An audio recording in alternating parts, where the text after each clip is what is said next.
になりますね。はい、上海の、ソウルフードですね。はい、結構今は7人ぐらいいてるんですかね、従業員は。皆さん中国からメンテ師として呼んで免許を持っている人を呼んでるので、今はもう忙しくて、今ちょうどもうこれぐらいの人数でしかもう回らない状態ですね。はい、包む免許がいるんですよ。国家試験みたいな感じですね、中国の。その免許を持っている人たちを向こうから呼んでるんです。はい、私だけが日本人で、あとは皆さん中国の方の社員になります。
90，外面60嘛。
你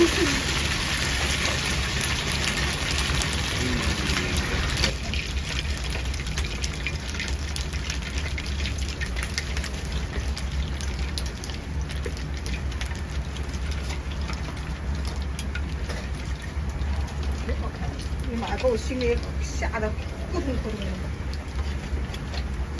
给他一拍一个。我也给他。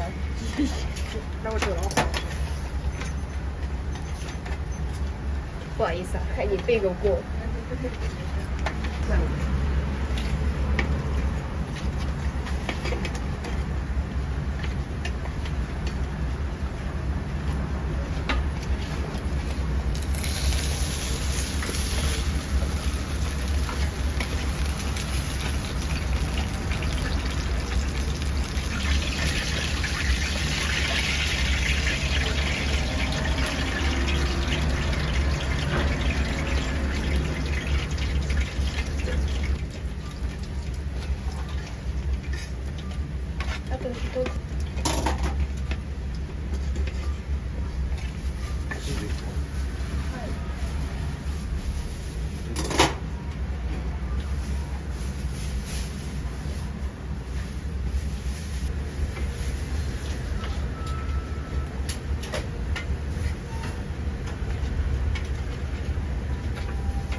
不好意思，干啥？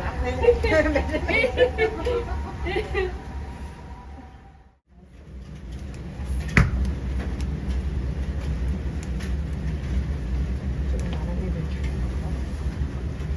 这个也来，这个也来。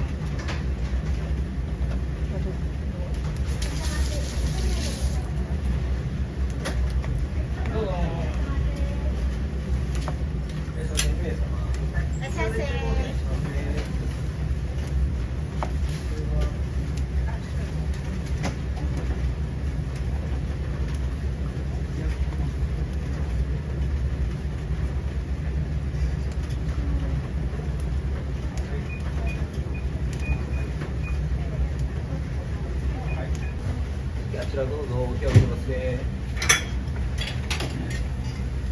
長い出発ですね。いらっしゃい店内。はい。はい。はい。します。等会儿，等他拍完整。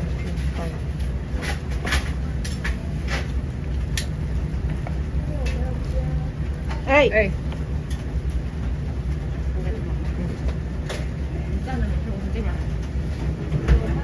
有。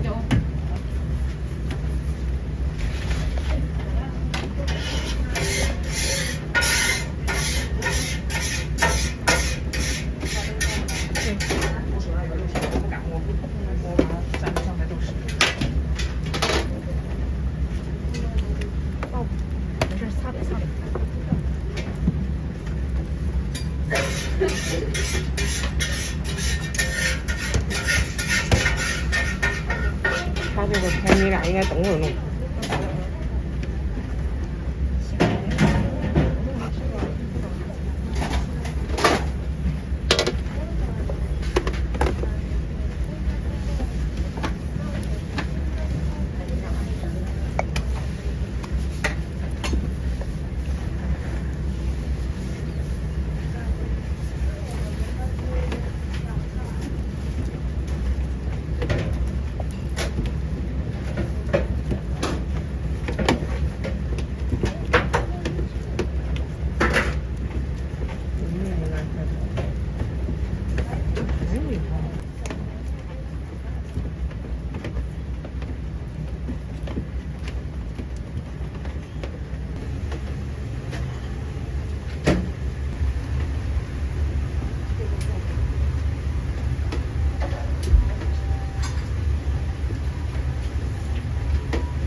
うちは焼き小籠包専門店になります。完全に上海の味でそのまま日本に持ってきた感じですね。はい、特徴はね、もう中のやっぱりコラーゲンスープですね。たくさん入っている。で上は、もちっとして焼いた部分はカリッと焼けてるって感じですね。結構ね、経歴で言うと、もともと飲食店15歳から働いて、飲食店の方で働いて、でずっと飲食店の方携わってたんですけど、で自分で将来店が持ちたいいうことで、不動産の方の勉強しといた方がいいと、先にいい店を人より先に見つけられると思ったんで、で飲食店の方に不動産屋の方に働いて、で後にそのまま不動産屋を経営してしまうようになったんですよ。で後々、40歳ぐらいの時に、もう一度やっぱり飲食店の夢を諦めずでもう一回飲食店をしようとして、この焼き小籠包、上海名物の焼き小籠包になったんですけど、その嫁さんが中国上海出身なんで、一緒に食べて、いつも上海に行った時に美味しいと、いつも食べてたんで、あの時はまだ大阪にこの焼き小籠包がなかったんで、一回挑戦してみようかということで、1年間ずっと不動産をしながら、ずっと家で毎日、試行錯誤しながら勉強して、上海に行っても勉強して、で味をやっとまとまったんで、でもこれではいけると、勝負ができるということで店を出したんですけどね。はい。